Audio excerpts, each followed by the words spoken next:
Hi everyone, it's Thursday, I'm Rob and you're watching The Rough Cuts, and I thought this week I would take advantage of the decent-ish warm weather and I'd come out here onto the golf course where the Rainmakers are currently operating, so I could talk to you about, link it up.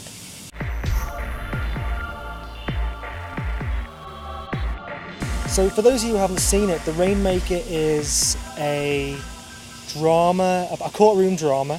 Matt Damon plays Rudy Baylor, who's this young lawyer, fresh out of law school, looking for his first job. Where's it set? New Orleans, maybe? But anyway, somewhere in the south of America. So he's looking for his first job, but there aren't many jobs for lawyers. So he ends up getting this crappy job with a outfit called J. Lyman Stone. And so this is a real shark lawyer played by Mickey Rourke, who goes to hospitals and gets people who've been injured in accidents, and so he can sue the people who caused the accidents. So he gets a job with these guys, and he works with Danny DeVito. Danny DeVito is a lawyer who never passed the bar exam, so he's not an official lawyer. So he's sort of like hovering halfway between law student and proper lawyer. I've already mentioned a few of the big names that this one's come really close. I've already mentioned a few of the big names in the film. So you've got Mickey Rourke, Matt Damon, you've got Danny DeVito, but you've got so many big names, it's ridiculous. I have to write them down because if I don't write them down, I'm going to forget one of them. But who have you got in this film? You've got Danny Glover, you've got John Voight, Roy Scheider, you know, from Jaws, Claire Danes. Who else have you got here? There's some more. I've written all these down. I can't read my own handwriting.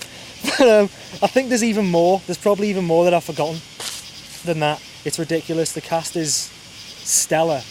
Like I say, directed by Francis Ford Coppola, which you probably wouldn't expect because it doesn't look that expensive. That's the thing. It's got all these big name stars in. This big name director. And yet the tone of it is very much like a TV movie, something you'd see on the Hallmark Channel, which tricks you every time a big name pops up. Like Danny Glover isn't even credited, and when he pops up, you're like, what the fuck's this guy doing in this film? You know, and then Roy Scheider pops up, you're like, why is he in this cheapo-looking film?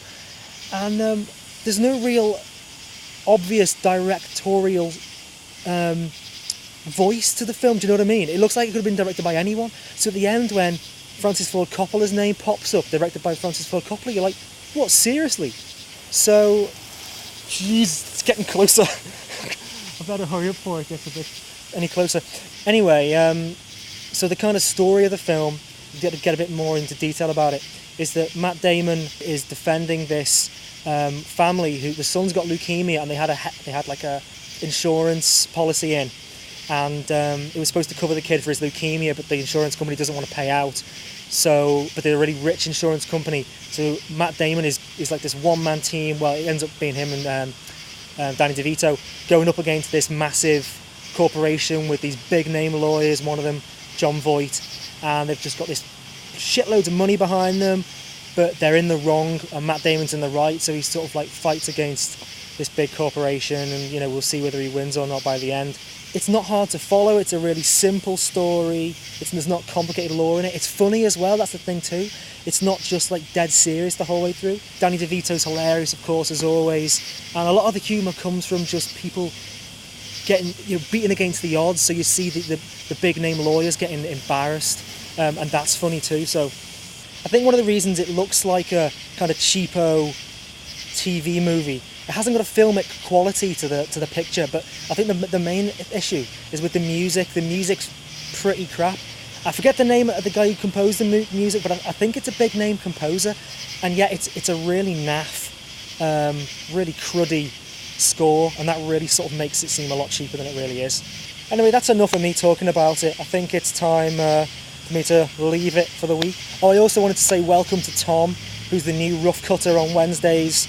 I really enjoyed your review yesterday, and I'm looking forward to your reviews in the coming weeks. Hope everyone, gives them some good encouragement, and it's good that we're, building up the contingent of rough cutters, so I'm not left dangling in the middle of the week all the time.